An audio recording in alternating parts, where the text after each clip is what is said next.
Hello बच्चों, स्वागत है आप सभी का आपके अपने चैनल गॉड क्लासेस पर। तो बच्चों, आज की जो क्लास है उसमें हम करने वाले हैं एक्सरसाइज 11.4 अप्लाइड मैथमेटिक्स क्लास 11। तो डिफरेंशिएशन की जो सीरीज हमारी चल रही है उसमें सबसे जो पहला जो वीडियो था उसमें मैंने आपको बताया था कि डिफरेंशिएशन होता क्या है, उसका बेसिक क्या होता है, वो बेसिक आपको पता होना चाहिए। उसके बाद थर्ड वीडियो में हमने बात करी थी कि जो जो बेसिक फार्मूलाज हैं जो आपको याद कर लेने हैं वो आपको सारे फार्मूले याद होनी चाहिए। तो ये दोनों वीडियो बड़े इंपॉर्टेंट है। अगर आप लोगों ने नहीं देखे तो पूरी प्लेलिस्ट का लिंक मैं ऊपर दे रहा हूँ, वहाँ पर जाके इन दोनों वीडियोस को देख लो, डिफरेंशिएशन समझ लो क्या होता है, फार्मूला सारे याद कर लो, क्योंकि वही सारे फार्मूलाज हमें यहाँ पर यूज़ कर रहे हैं। अब यहाँ पर डेरिवेटिव है इम्प्लिसिट डिफरेंशिएशन। तो इम्प्लिसिट डिफरेंशिएशन में बस क्या फ़र्क है, अभी तक जो आप डेरिवेटिव कर रहे थे उसमें आपको वैल्यूज जो थी वो एक्स की टर्म्स में दे रखी थी, फंक्शन एक्स की टर्म्स में दे रखा था, मतलब सिंगल आपको एक फंक्शन दे रखा था। अब यहां पर क्या कर रहा है कि एक्स और वाई दोनों को इकट्ठा कर दिया है, बस उसी में इम्प्लिसिट डिफरेंशिएशन नाम दे दिया है कि एक्स भी यहां पर है, वाई भी यहां पर है। तो डेरिवेटिव हम करेंगे कैसे, बस इसके लिए आपको यह समझने की जरूरत है कि यहां पर हम जो डेरिवेटिव कर रहे हैं वो हम कर रहे हैं with respect to x, differentiate with respect to x, यानी हम डेरिवेटिव जो भी कर रहे हैं ना एक्स के अकॉर्डिंग कर रहे हैं। इसीलिए एक्स का डेरिवेटिव 1 होता है, क्योंकि जब आप एक्स का डेरिवेटिव करते हो, एक्स का डेरिवेटिव करने का मतलब है डी बाई डी एक्स। तो आप x का डेरिवेटिव कर रहे हो मतलब ये भी dx हो गया, ये भी dx हो गया, तो ये 1 के बराबर हो गया, ठीक है। लेकिन अगर हम किसी और फंक्शन का डेरिवेटिव करते हैं विद रिस्पेक्ट टू x, जैसे हम डेरिवेटिव करना चाहें y का विद रिस्पेक्ट टू x, तो हम लिखेंगे dy बाई डी एक्स, ये 1 नहीं आएगा। लेकिन अगर y का डेरिवेटिव y के रिस्पेक्ट में ही करें, हम y का डेरिवेटिव y के रिस्पेक्ट में करें तो ये 1 हो जाएगा। यानी जो वेरिएबल आपको दिया हुआ है उसका डेरिवेटिव उसी के रिस्पेक्ट में हो रहा है तो वो 1 हो जाता है। अदरवाइज इस तरीके से हम लिखते हैं d y by d x, d y by d z, d z by d x, but जैसे भी आपको दे रखा होगा जिसके रिस्पेक्ट में करना होगा वो हमेशा नीचे होगा। तो खैर हमें अभी तो आपके सिलेबस में differentiate with respect to x ही है, लेकिन जैसे यहाँ पर वाई यूज हो रहा है तो एक्स का डेरिवेटिव तो हम लिखेंगे 1, वाई का डेरिवेटिव लिखेंगे d y by d x, और पाई का डेरिवेटिव हो जाएगा 0, क्योंकि पाई कॉन्स्टेंट वैल्यू है। ये जो minus d y by d x है इसको आप इधर ले जाओ तो आपके पास d y by d x की आ गई वैल्यू 1। तो ये आपका आंसर आ गया। इन सभी क्वेश्चन के अंदर आपको d y by d x की वैल्यूज फाइंड करनी है। अब यहाँ पर हम डेरिवेटिव करते हैं एक्स स्क्वायर का, तो एक्स स्क्वायर का डेरिवेटिव होता है 2x, वाई स्क्वायर का हो गया 2y। अब चेन रूल लगाना है, ठीक है, चेन रूल लगाना है। एक्स स्क्वायर का डेरिवेटिव हमने लिख दिया 2x, हमने x का डेरिवेटिव नहीं करा। क्यों नहीं करा, क्योंकि x का डेरिवेटिव तो 1 होता है। तो अगर मैं इसके साथ इनटू में 1 कर दूंगा तो कुछ फर्क पड़ेगा नहीं। लेकिन जब मैं वाई स्क्वायर का डेरिवेटिव करता हूं तो वाई स्क्वायर का डेरिवेटिव पहले पावर रूल लगाया, 2y हो गया, फिर y का डेरिवेटिव करेंगे तो d y by d x होता है, ये 1 नहीं होता है, इसलिए इसको आपको लिखना पड़ेगा। और यहाँ कॉन्स्टेंट है, इसका डेरिवेटिव हो गया 0। 2 यहाँ भी है, 2 यहाँ भी है, 2 निकाल दो आप कॉमन, तो ये रह जाएगा x plus y d y by d x is equals to 0। अब पहले x को उधर शिफ्ट करो क्योंकि वैल्यू आपको d y by d x की फाइंड करनी है। ये हो जाएगा माइनस एक्स, और y को नीचे ले जाओ तो d y by d x की वैल्यू बन जाएगी आपके पास माइनस एक्स अपॉन वाई। तो ये हो गया हमारे पास फर्स्ट क्वेश्चन। अब सेकंड क्वेश्चन पे चलते हैं। यहाँ पर x और y दो फंक्शन दे रखे हैं लेकिन दोनों मल्टीप्लाई में हैं। तो मल्टीप्लाई में जब दिया होता है तो हमेशा आपको यूज़ करना है प्रोडक्ट रूल, ठीक है। फंक्शन अगर दो हैं, वेरिएबल अगर दो हैं तो प्रोडक्ट रूल ही यूज़ करना है। तो प्रोडक्ट रूल यूज़ करोगे आप इसके अंदर, यूजिंग प्रोडक्ट रूल। तो x का डेरिवेटिव करेंगे, पहले x का डेरिवेटिव हो गया 1, जो y है उसको एज इट इज करेंगे। प्रोडक्ट रूल में यही होता है ना कि पहले वाला फंक्शन है उसका तो डेरिवेटिव कर दो, दूसरे को एज इट इज रहने दो, फिर प्लस का साइन लगाओ। अब पहले वाले को एज इट इज रहने दो और दूसरे का डेरिवेटिव कर दो, तो y का डेरिवेटिव हो गया d y by d x. Right hand side में सी स्क्वायर है, ये कांस्टेंट है, इसका डेरिवेटिव 0। अब यहाँ से इस y को आप इधर शिफ्ट करो ताकि हम d y by d x की वैल्यू निकाल सके। तो ये बना माइनस वाई। अगले स्टेप में x को ले जाओ नीचे तो आपके पास वैल्यू आ गई माइनस वाई अपॉन एक्स। अगर हम सेकंड क्वेश्चन की बात करें तो यहाँ पर डिनोमिनेटर में तो दिया हुआ है लेकिन क्वोशिएंट रूल लगाने की ज़रूरत नहीं है। क्यों ज़रूरत नहीं है, क्योंकि डिनोमिनेटर में कांस्टेंट दिया हुआ है। अगर डिनोमिनेटर में भी फंक्शन होता है तो क्वोशिएंट रूल लगाना ज़रूरी है। यहाँ पर हम क्या करेंगे, जैसे x square upon a square है तो आप इसको ऐसे भी तो लिख सकते हो ना, 1 अपॉन ए स्क्वायर को आप अलग कर दो कांस्टेंट को, आपको डेरिवेटिव सिर्फ एक्स स्क्वायर का करना है। तो ऐसे लिखने की जरूरत नहीं है, बस मैं समझाने के लिए बता रहा हूँ कि ऐसे आप लिख सकते हो। तो मतलब 1 अपॉन ए स्क्वायर एक कांस्टेंट है, उसको कुछ चेंज करने की जरूरत नहीं है, आपको डेरिवेटिव 2x का करना है। तो डेरिवेटिव आप 2x का करो, एक्स स्क्वायर का करोगे तो आ जाएगा 2x। डिवाइड में a स्क्वायर जैसा है वैसे का वैसे ही रहेगा।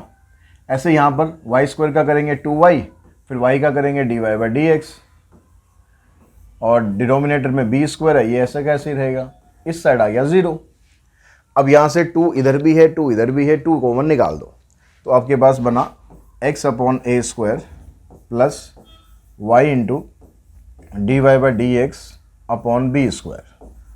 अब क्योंकि वैल्यू dy/dx की चाहिए तो पहले इस वाली टर्म को उधर शिफ्ट कर दो, तो इधर से रह जाएगा हमारे पास y upon b square dy/dx equals to minus x upon a square. अब ये जो दोनों टर्म है इसको रेसिप्रोकल करके उधर ले जाओ, तो ये बन गया minus b square x divided by a square y. ये वैल्यू आ गई आपके पास dy/dx की। उसके बाद देखते हैं क्वेश्चन नंबर थर्ड क्वेश्चन में रूट एक्स है, रूट वाई है, तो रूट एक्स का derivative 1/2 root x, root y का 1/2 रूट वाई। लेकिन भाई y है तो dy/dx भी आएगा, और यहाँ रूट सी इसका मत कर देना 1/2 रूट सी, कहीं फ्लो में करते जाओ ऐसे ही, ठीक है। ये रूट सी कांस्टेंट है, इसका 0 हो जाएगा। यहाँ से 1/2 इधर भी 1/2 कॉमन निकालो, 1/√x 1/√y dy/dx। 1/√x को इधर ले जाओ, तो ये बना 1/√y dy/dx equals to minus 1/√x। अब क्रॉस मल्टीप्लाई करके इसको उधर लाओ, तो dy/dx की वैल्यू बनी माइनस √y/√x, या दोनों को इकट्ठा करके रूट में कर दो, माइनस √y/x। उसके बाद यहाँ पर जो क्वेश्चन है इसमें भी ऐसे ही करना है, ठीक है। x³ का डेरिवेटिव करोगे 3x²। अब यहाँ x² है और y है, यानी दो फंक्शन है, दोनों मल्टीप्लाई में है, तो इसका डेरिवेटिव करने के लिए हम लगाते हैं प्रोडक्ट रूल। तो x² का डेरिवेटिव करा 2x आ गया, y आपको एज इट इज रखना है, ठीक है। प्रोडक्ट रूल क्या कहता है, पहला फंक्शन का डेरिवेटिव, दूसरा एज इट इज, फिर प्लस का साइन लगाएंगे, x² एज इट इज रखेंगे, और y² का डेरिवेटिव होता है dy/dx। ये इसका डेरिवेटिव हो गया। प्लस अब इसका डेरिवेटिव करते हैं, भाई यहाँ भी तो मल्टीप्लाई हो रहा है, तो यहाँ भी प्रोडक्ट रूल लगाओ। x का derivative 1, y² as it is, अब x as it is, y² का डेरिवेटिव करेंगे तो पहले पावर रूल लगेगा, पहले y² का डेरिवेटिव हो जाएगा 2y, फिर y का डेरिवेटिव होगा dy/dx, प्लस अब y³ का डेरिवेटिव करते हैं, तो y³ का डेरिवेटिव वही पावर रूल लगाओ, 3 आगे आ जाएगा, y की पावर 1 कम हो गई, 3y², फिर y का भी डेरिवेटिव करना है। जब भी आप विद रिस्पेक्ट टू x कर रहे हो तो कहीं पर y का डेरिवेटिव हो रहा है तो लास्ट में dy/dx जरूर लगाना है। बाकी अब नॉर्मल जैसे फार्मूला लगाते हो, पावर रूल, चेन रूल, वैसे ही लगाओ। अब यहाँ पर ब्रैकेट खोलकर dy/dx वाली जो टर्म्स हैं उनको इकट्ठा करेंगे। यहाँ से 3x² है, इधर से 2xy, x² dy/dx, इधर y² plus 2xy dy/dx plus 3y² और dy/dx। अब जिसमें dy/dx आ रहा है तो dy/dx आप कॉमन निकाल दो, और जो टर्म इसके साथ आ रही थी उनको लिख दो। यहाँ से x² आ रहा है, इधर से 2xy आ गया, लास्ट में से 3y²। बाकी जो टर्म्स हैं उन सबको आप ले जाओ उधर, ये हो जाएगा minus 3x² minus 2xy minus y²। अब ये जो तीनों टर्म है इसको आप ले जाओ यहाँ डिवाइड में, तो dy/dx क्या बना, यहाँ पर तीनों टर्म माइनस के अंदर है, ये भी, तो हम ऐसा करते हैं माइनस कॉमन निकाल के इसको बाहर लिख देते हैं और बाकी टर्म्स को इस तरह से लिख देते हैं, और डिवाइड में आ गया आपके पास x² plus 2xy plus 3y²। ये बन गया आपका आंसर। उसके बाद जो नेक्स्ट क्वेश्चन है उस पर चलते हैं, तो हमारे पास क्या बनेगा, x² प्लस y² का होल स्क्वायर है, यहाँ पर इंटू में xy है। तो अब यहाँ पर आपके पास तरीका ये है कि या तो आप इसमें सीधा पावर रूल लगा दो क्योंकि होल स्क्वायर दे रखा है, या फिर आप पहले इसको एक्सपेंड करके फिर सॉल्व कर दो। तो मेरे ख्याल डायरेक्टली अगर पावर रूल लगा दें तो कोई बुराई नहीं है, ठीक है, डायरेक्ट पावर रूल लगा दे तो कोई बुराई नहीं है। तो हम पहले यहाँ पर 2 को आगे लाते हैं और इसकी पावर 1 कम कर देते हैं। तो चेन रूल के अकॉर्डिंग पहले पावर का डेरिवेटिव करा, पावर आगे आ गई, ये फंक्शन जैसा है वैसे का वैसे लिखा, एक पावर कर दी हमने कम। अब इसके अंदर जो फंक्शन है उसका डेरिवेटिव होगा, एक्स स्क्वायर का हो गया 2x और वाई स्क्वायर का हो गया 2y into d y by d x is equals to, यहाँ पर x और y दोनों मल्टीप्लाई में, यानी प्रोडक्ट रूल लगाओ। x का derivative 1, y as it is, x as it is, y का derivative d y by d x. अब ब्रैकेट खोल के जो जो d y by d x वाली टर्म्स थी उनको एक तरफ करते हैं, बाकियों को एक तरफ करते हैं, आंसर हमारा आ जाएगा। तो इस ब्रैकेट को इस ब्रैकेट से मल्टीप्लाई कर लेते हैं, तो ये क्या बनेगा हमारे पास, इसको भी बाद में करते हैं। एक्स स्क्वायर को इससे करते हैं तो ये आ गया 2x क्यूब, इसको इससे करेंगे तो आ जाएगा 2x square y d y by d x. Y square को इससे करते हैं तो 2x वाई स्क्वायर, फिर इससे करेंगे तो आ जाएगा 2y cube d y by d x. ये जो दोनों टर्म थी इनको भी आप यहाँ लेफ्ट में ले आओ, ये हो जाएगा -y और -x d y by d x, इधर रह गया हमारे पास 0। अब इस 2 से इसको मल्टीप्लाई कर देते हैं, ब्रैकेट पूरी को ओपन कर दे, ये बनेगा 4x cube 4x square y d y by d x, 4x y square 4y cube -y -x d y by d x. अब जिस में d y by d x आ रहा है उसको आप अलग करो, कॉमन निकालो। इसमें d y by d x आ रहा है, इसमें आ रहा है और लास्ट वाली टर्म में आ रहा है, बाकी उस साइड ले जाओ। ये -4x cube -4x square Y और ये जो -y है ये हो जाएगा प्लस। अब ये टर्म को नीचे ले जाओ, बन गया आपके पास d y by d x की वैल्यू।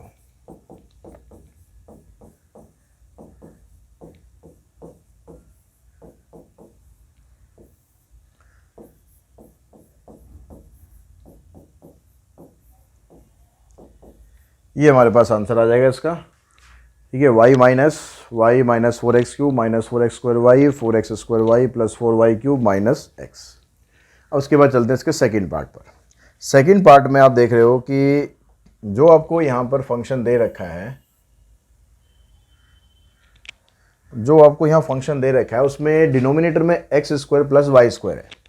तो यहाँ पर जब हम इसका डेरिवेटिव करेंगे तो यहाँ पर लगाना पड़ेगा आपको कोशेंट रूल। अब कोशेंट रूल के अकॉर्डिंग क्या होता है, कोशेंट रूल आप यूज करो।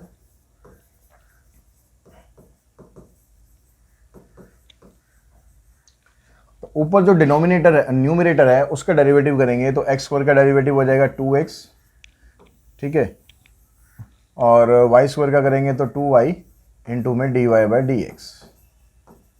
और जो डिनोमिनेटर है उसको आप एज इट इज़ मल्टीप्लाई कर देते हैं, ऐसे ही होता है। फिर माइनस का साइन लगाते हैं। अब न्यूमरेटर एज इट इज़ लिख देते हैं